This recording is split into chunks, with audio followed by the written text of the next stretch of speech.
오늘 살펴볼 말씀은 창세기 7장 13절에서 24절 말씀입니다. 창세기 7장 13절에서 24절 말씀입니다. 창세기 7장 13절에서 24절 다 같이 한 목소리로 읽겠습니다.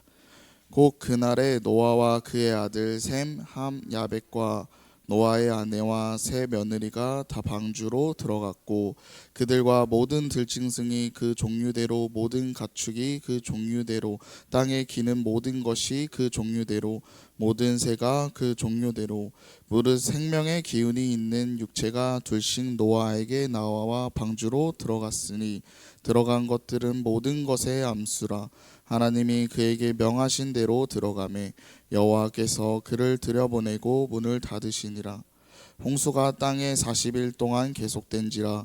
물이 많아져 방주가 땅에서 떠올랐고 물이 더 많아져 땅에 넘침에 방주가 물 위에 떠다녔으며 물이 땅에 더욱 넘침에 천하의 높은 산이 다 잠겼더니 물이 불어서 15규빗이나 오르니 산들이 잠긴지라. 땅 위에 움직이는 생물이 다 죽었으니 고새와 가축과 들짐승과 땅에 기는 모든 것과 모든 사람이라. 육지에 있어 그 코에 생명의 기운이 숨이 있는 것은 다 죽었더라. 지면의 모든 생물을 쓸어버리시니 곧 사람과 가축과 기는 것과 공중의 새까지라. 이들은 땅에서 쓸어버림을 당하였으되 오직 노아와 그와 함께 방주에 있던 자들만 남았더라. 물이 150일을 땅에 넘쳤더라. 아멘. 하나님의 심판은 믿지 않는 자에게는 두려움이지만 믿는 자에게는 구원입니다. 성령이 오심으로써 성령을 받는 자는 구원의 표를 받을 것이고 받지 못하는 자는 심판을 받을 것입니다. 즉 성령의 임재는 믿는 자와 믿지 않는 자를 구별하며 성령의 구원 사역을 경험하지 못하는 자들에게는 심판의 현실을 명확히 보여주는 역할을 합니다. 따라서 한 번 이루어진 구원은 취소되지 않습니다. 이는 세례가 구원의 외적 표징이자 안치심으로 주어지며 참된 구원이 일단 이루어지면 결코 되돌려질 수 없는 것과 같습니다. 인간 앞에 길이 없을 때 하나님의 구원의 길을 열어주신 것이 홍해를 가르신 일입니다. 그러나 이스라엘 백성이 건넌 다음에는 다시 바닷길을 닫아버렸습니다. 일단 바닷길을 건너면은 다시 건널 수 없는 법입니다. 구원은 취소되지 않지만 구원받은 자녀답게 살지 못하는 것이 문제입니다. 그것은 인간의 문제입니다. 구원이 취소되려면 하나님이 취소하셔야 합니다. 구원은 하나님께 속한 영역이기 때문입니다. 그런데 하나님은 절대로 취소하지 않으십니다. 피조물들을 방주에 실어 보존하시는 것이 하나님의 마음이기 때문입니다. 본문 13절은 바로 그날의 노아와 셈과 함과 야벳과 노아의 아내와 세 며느리가 다 방주로 들어갔다라고 기록합니다. 이 바로 그날에라는 표현은 무엇을 의미할까요? 이는 단순히 우연히 때가 맞았다는 것이 아니라 하나님께서 정확한 때 하나님의 주권적인 계획과 섭리 가운데 모든 일이 이루어졌음을 강조합니다. 노아와 그의 가족 그리고 모든 생물이 방주에 들어간 것은 노아의 노력이나 인간적인 계획의 결과가 아니었습니다. 40일 동안 비가 내렸다는 것은 방주에 탄 노아의 가족과 피조물들에게는 새로운 출마를 의미했지만 방주 셋가에 있던 사람들과 피조물들에게는 심판을 의미했습니다. 지면에서 쓸어버리라는 심판이었습니다. 노아는 어떻게 구원의 방주에 올랐습니까? 하나님의 말씀을 다 준행했습니다. 하나님의 말씀을 준행하는 것은 하나님의 은혜를 입고 하나님 앞에 쓰임받는 자들의 특성입니다. 하나님 앞에 축복을 받은 자의 삶의 모습은 언약의 말씀에 순종하고 동행하는 것으로 나타나게 되었습니다. 하나님의 섭리에 따라 홍수가 땅을 덮었습니다. 창세기 7장 11절에서 12절 말씀입니다.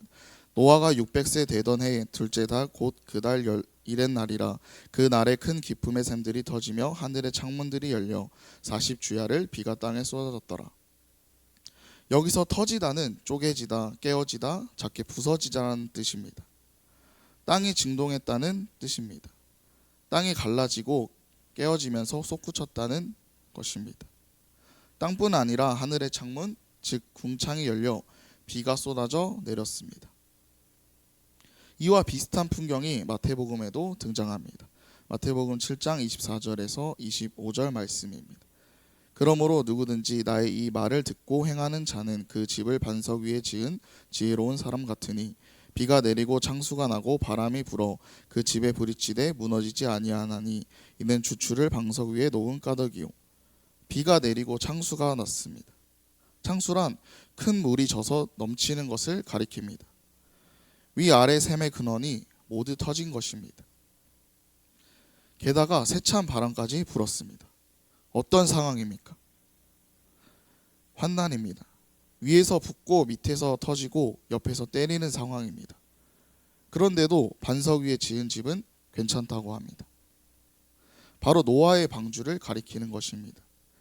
아무리 심한 환난이 들이닥쳐도 하나님의 말씀을 준행하는 자는 은혜를 입었다는 뜻입니다.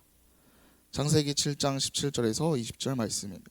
홍수가 땅에 40일 동안 계속된지라 물이 많아져 방주가 땅에서 떠올랐고 물이 더 많아져 땅에 넘침에 방주가 물 위에 떠다녔으며 물이 땅에 더욱 넘침에 천하의 높은 산이 다 잠겼더니 물이 불어서 15규빗이나 오르니 산들이 잠긴지라. 그러나 에베레트 산은 노아의 홍수 때 천지가 개벽한 이후 생긴 산이기에 홍수 때 가장 큰 산이 에베레스트 산이 아닐 가능성이 있습니다. 분명한 것은 그 당시 가장 높은 산까지 물이 덮였을 것입니다. 물이 급격하게 불어났음을 알 수 있습니다. 물이 점점 차올라 마침내 방주가 물 위에 떴습니다. 급기야 천하의 높은 산이 다 잠길 정도로 물이 차올랐습니다. 지구가 둥글고 한 덩어리인데 근동 지역의 높은 산만 잠길 정도로 물이 차올랐다는 것이 말이 됩니까? 온 세상이 물에 잠긴 것입니다. 15규기면 약 7m에 해당합니다. 천하의 높은 산 위로 약 7m의 높이로 물이 차올랐다는 뜻입니다. 지금으로부터 치면 해발 8,848m나 되는 에베레스트 산보다 7m나 더 높게 물이 찼다는 뜻입니다. 그래야만 노아의 방주가 암초에 걸리는 일이 없었을 것입니다. 창세기 7장 21절에서 23절 말씀입니다. 땅 위에 움직이는 생물이 다 죽었으니 곧 새와 가축과 들짐승과 땅에 기는 모든 것과 모든 사람이라. 육지에 있어 그 코에 생명의 기운이 숨이 있는 것은 다 죽었더라. 지면의 모든 생물을 쓸어버리시니 곧 사람과 가축과 기는 것과 공중의 새까지라. 이들은 땅에서 쓸어버림을 당하였으되 오직 노아와 그와 함께 방주에 있던 자들만 남았더라. 40일이 지나자 구원과 심판이 극명하게 대조됩니다. 땅 위에 움직이는 모든 생물이 죽었습니다. 그러나 방주에 타고 있던 노아의 가족과 피조물들만이 살아남았습니다. 창세기 7장 22절 말씀. 육지에 있어 그 코에 생명의 기운이 숨이 있는 것은 다 죽었더라. 홍수로 인한 심판은 물고기보다 땅의 모든 생물을 심판하는 데 목적을 가지고 있습니다. 여기서 육지에 있어는 바다, 호수, 강과 구별되는 건조한 땅을 가리키는 것인데 이 용어가 특별히 사용된 것은 홍수 심판이 물고기보다 땅의 생물에게 집중되었음을 보여주기 위함입니다. 하나님께서는 청지를 창조하시고 6일째 땅의 생물들과 사람을 창조하셨습니다. 사람은 모든 피조물들의 대표자로서 사람의 타락은 모든 피조세계의 타락을 가져왔습니다. 첫 번째 심판은 흙으로 지어진 사람과 땅과 연관이 되는 모든 생물을 심판하는데 목적을 가지고 있습니다. 아담의 타락으로 인해 사람의 근원인 땅이 저주를 받았고 가인의 살인으로 인해 땅이 더욱 고통을 받았습니다. 땅의 심판인 것입니다. 그러나 다음에는 온 천하가 함께 심판을 받을 것입니다. 그때는 물고기도 예일 수 없습니다. 그런데 흥미로운 것은 지면의 모든 생물이 물에 빠져 죽었는데도 익사라는 표현을 쓰지 않고 그냥 죽었다고만 한 것입니다. 왜 그렇습니까? 재난으로 죽은 것이 아니라는 뜻입니다.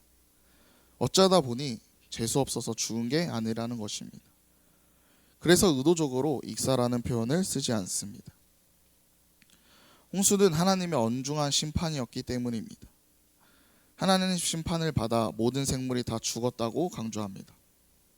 이렇게 방주 바깥에 있던 땅의 모든 피조물들이 죽어갈 때 오직 방주에 오른 노아의 그 가족과 그리고 피조물들만이 살 수 있었습니다.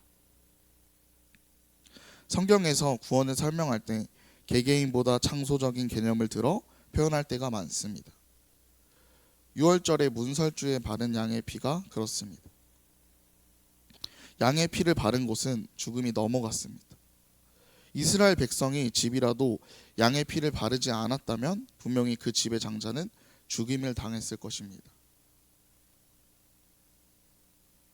하나님의 심판은 믿지 않는 자들에게는 죄에 대한 정죄와 두려움으로 다가오지만 믿는 자들에게는 그리스도 안에서 이미 이루어진 구원의 확증입니다. 성령의 임재는 믿지 않는 자와 믿지 않는 자를 명확히 구별하여 성령의 구원 사역을 경험하지 못하는 자들에게는 심판의 현실을 드러내는 역할을 합니다.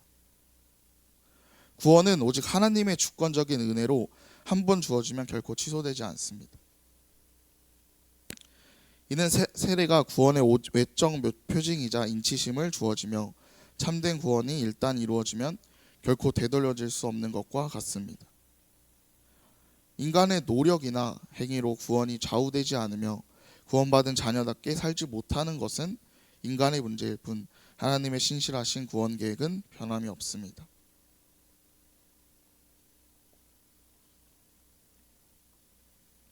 홍해 사건처럼 하나님께서 구원의 길을 여시면 그 길은 다시 닫혀 인간이 되돌아갈 수 없게 하시듯 그분의 백성을 끝까지 보존하시는 것이 하나님의 마음입니다.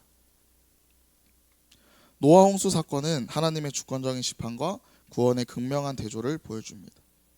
바로 그날에 노아와 그의 가족이 방주에 들어간 것은 인간의 우연이나 노력의 결과가 아니라 하나님이 정확한 때와 주권적인 섭리 가운데 이루어진 일입니다. 지면의 모든 생물이 하나님의 심판으로 쓸어버려졌을 때 오직 하나님의 말씀을 준행하여 방주 안에 있던 자들만이 구원을 얻었습니다. 이는 구원이 전적으로 하나님께 속한 은혜의 선물이며 그분의 자녀들을 환난 속에서도 끝까지 보존하시는 신실하신 사랑과 주권적 능력에 있음을 분명히 드러냅니다. 기도하겠습니다.